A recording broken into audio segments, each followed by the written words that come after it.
This is... Starting my magical journey, I searched for quality cohesive content on the subject. While the sources weren't many, David Shoemaker's Living Thelema podcast quickly became a go-to. After listening to most episodes multiple times and having the book for a while, in this video I'll discuss some of my favorite wisdom gems.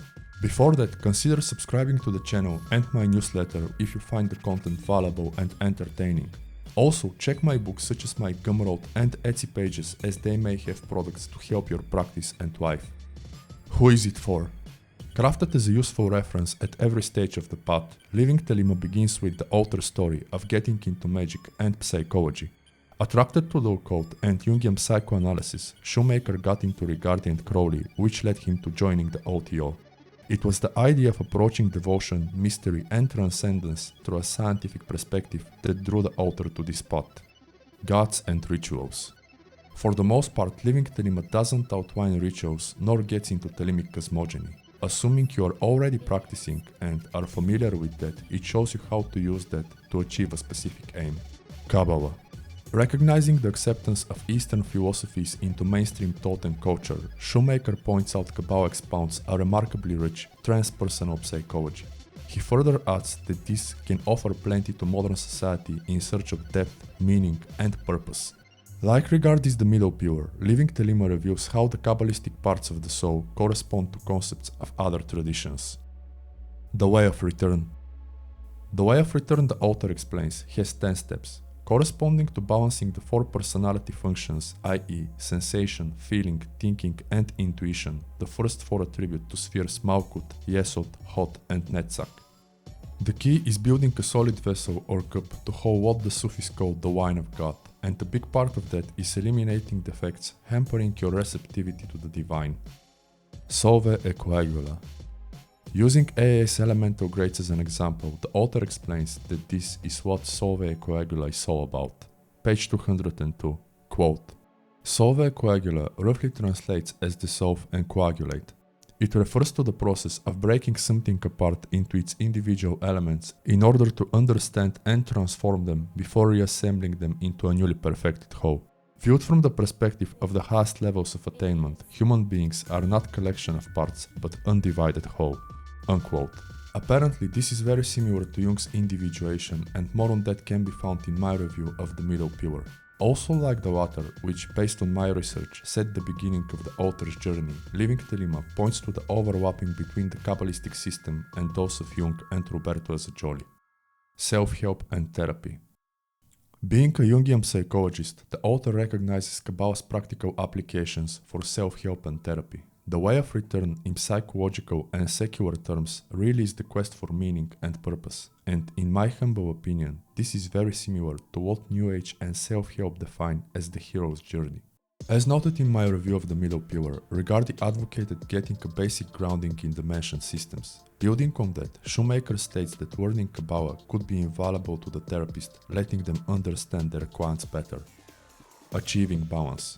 Unlike other books emphasizing banishing, Living Thelema balances the dominating your life forces by increasing their counterparts' influences, and examples are Netzach and Hod, Jupiter and Mars, fire and water, etc. What are the Sephiroth? The section clarifies that the Sephiroth are not fixed points reached and passed through a particular system's grades. They are active states and functions we constantly enter and engage, given that invoking the opposite force brings awareness of patterns in your life. Later, Shoemaker provides a whole system for solving problems by reflecting on your sphere of being through the Tree of Life. By doing so, you identify where the issue is and engage the proper forces to resolve it. The author considers the totality of your being, starting with your body and meeting its needs as emphasized in Maslow's system. This is very similar to Rigardi's notion of the mind-body system or the mind-body organism, such as modern approaches for holistic self-help, nutrition and medicine, total self-development, and even biohacking. Page 229. Quote, Once you have identified the source of the problem, what do you do about it? One option is to use thoroughly crafted rituals to invoke those complementary forces that balance the energies of which you have in excess and vice versa. Don't try to banish away characteristics you feel you have in excess. Instead, invoke the complementary force. For example, if you have too much aggression and anger, invoke Hesed, then banishing Geburah. Unquote. Based on personal experience, this provides eye-opening insights regarding personality deficits to work on while increasing the efficiency of your workings. It also lets you do what Napoleon Hill defined as taking inventory of all your intangible and tangible assets. And as the author notes, quote, "What begins as a psychological exploration may open the door to a mystical experience itself." Unquote. The HGA. After discussing Crowley's changing perspective on the HGA, Living Thelema remarks that it is one of the most challenging subjects to grasp and explain. A common misconception is that before 5 equals 6, there is no connection or communication with the angel, but once that stage is reached, something suddenly kicks in and everything changes. More than magic. Shoemaker explains that obtaining knowledge and conversation is incremental, taking place in everyday life, and that far exceeds your rituals and meditations, manifesting through your whole sphere of being. In one of the podcasts, the author notes that often the AJ communicates with artists, musicians, and poets via their work, and based on personal experience, adopting that perspective helps a lot. Page 14, quote, "Generally, there is gradually increasing intimacy of communication and understanding that begins far earlier on the path than Adeptus Minor.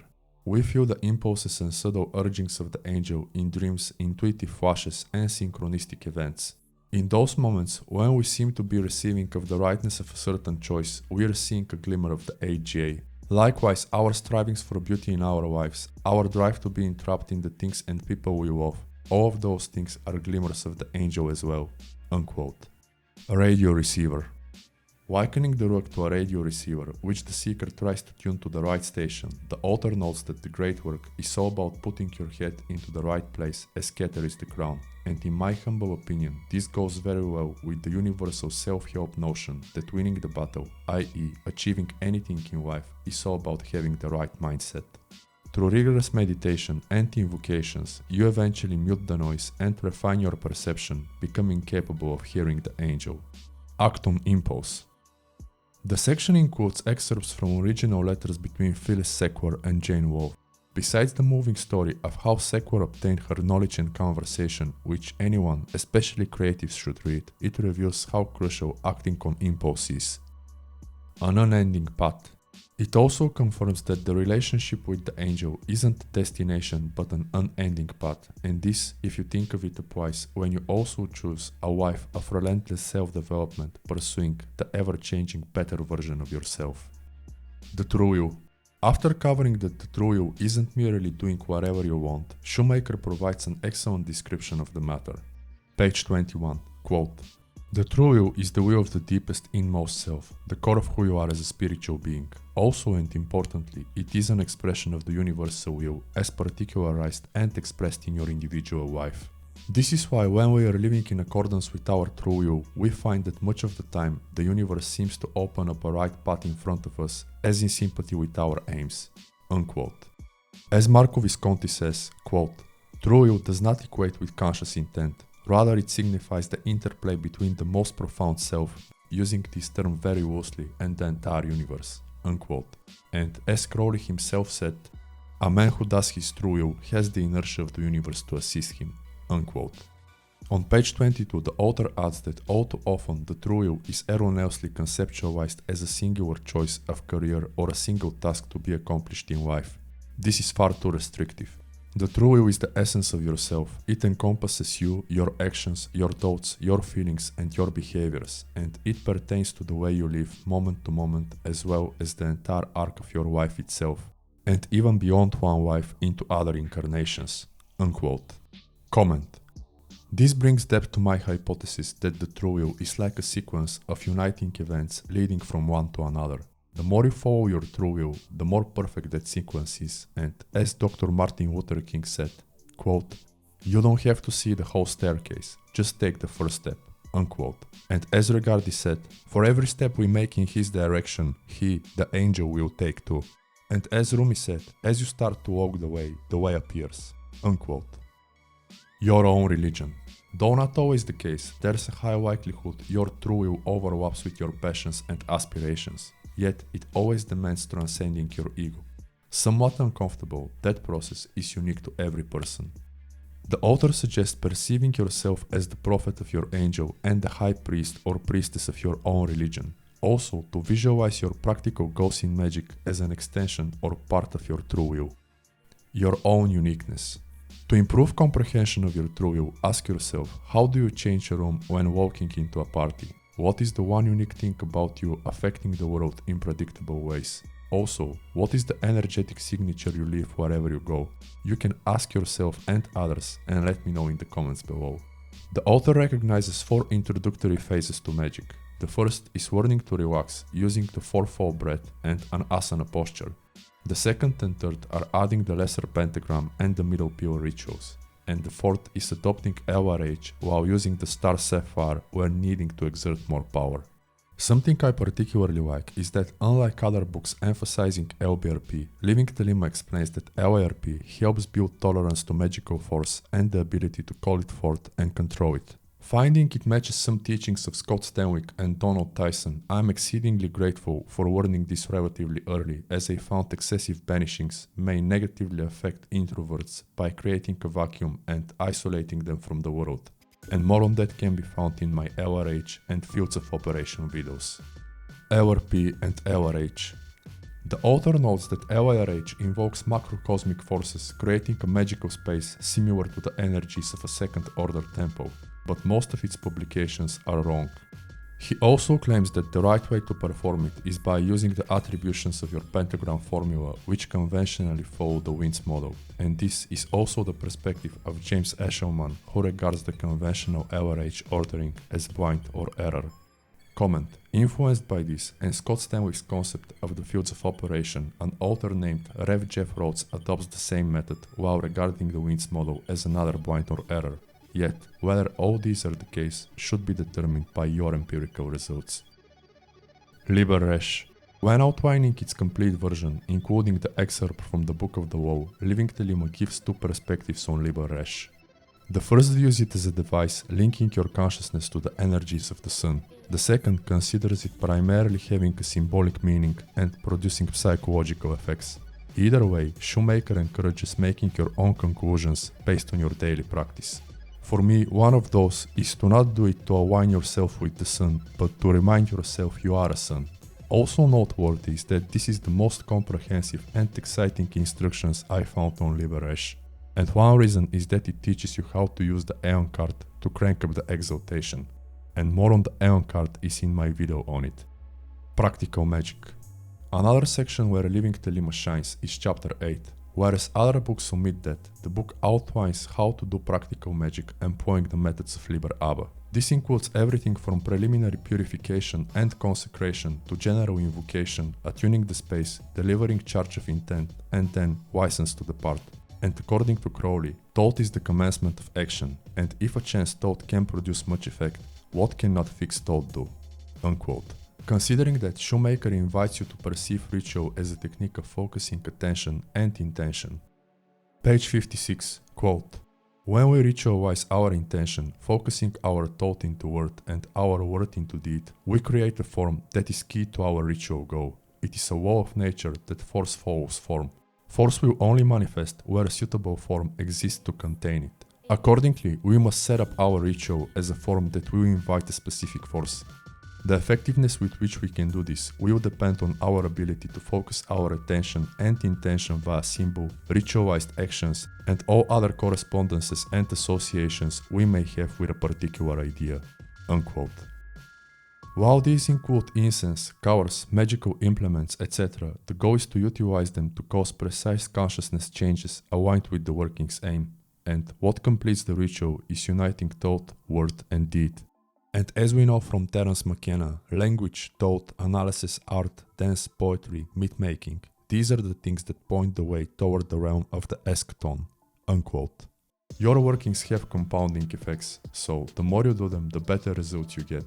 Living Thelema also notes that refraining from real ritual work before knowledge and conversation is a mistake, and you should experiment with techniques approaching them like a scientist.